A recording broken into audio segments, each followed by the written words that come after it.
strategies for note taking. There's a lot of different ways to take notes. Some of them are great, some of them work really well, some of them are not so great. So, what do you guys think? What is one of the best ways to take notes collaboratively in an IEP meeting? You know, I attend a lot of IEPs, and it's sometimes it's hard taking notes and keeping up with the conversation and um, knowing when to jump in and following the conversation. So a good way to take notes collaboratively is using a Google Doc and sharing it with multiple team members and everybody jumping in and taking notes.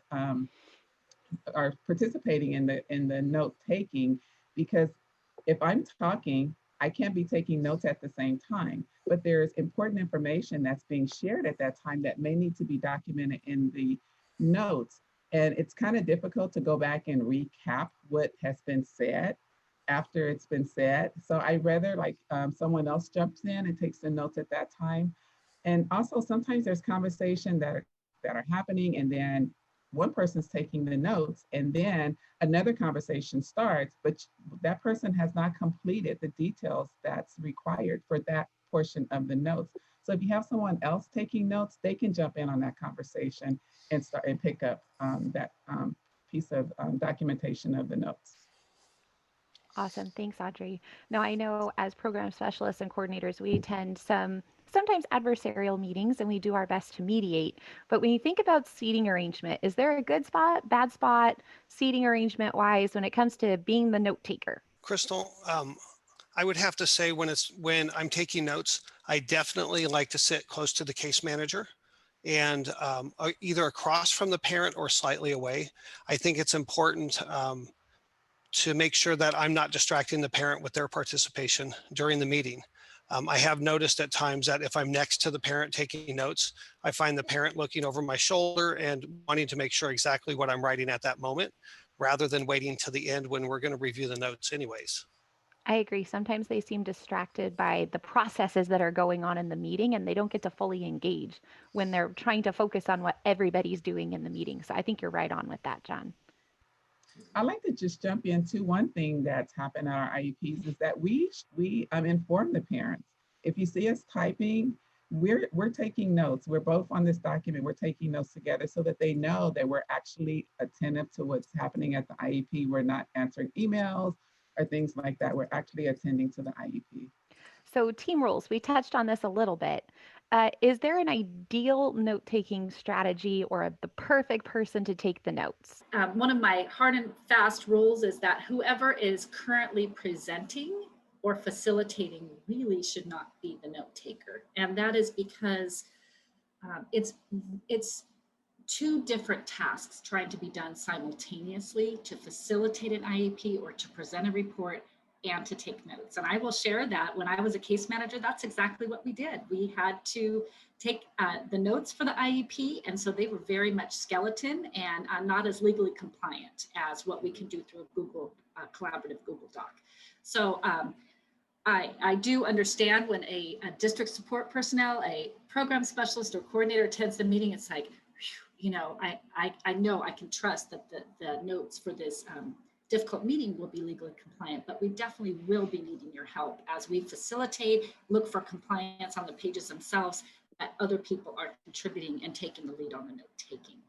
I will say that the smoothest IEPs that I've been in with regard to notes are the ones where the site administrator takes the notes, because the site administrator knows the things that are going on the site. They're responsible to listen for important legal elements in the IEP, and they can be sure to indicate when those legal elements are taking place, right? And also, they're not directly responsible to facilitate in the IEP or present information related to student progress in the IEP. So when that's done well, it makes for a very smooth note-taking experience for the team. Awesome. Now, there's people that should not be taking our notes when we're holding IEP meetings.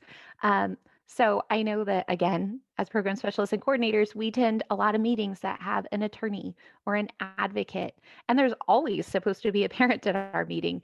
Those people land under the people that really should not be taking the notes. Do you guys have any insight on that?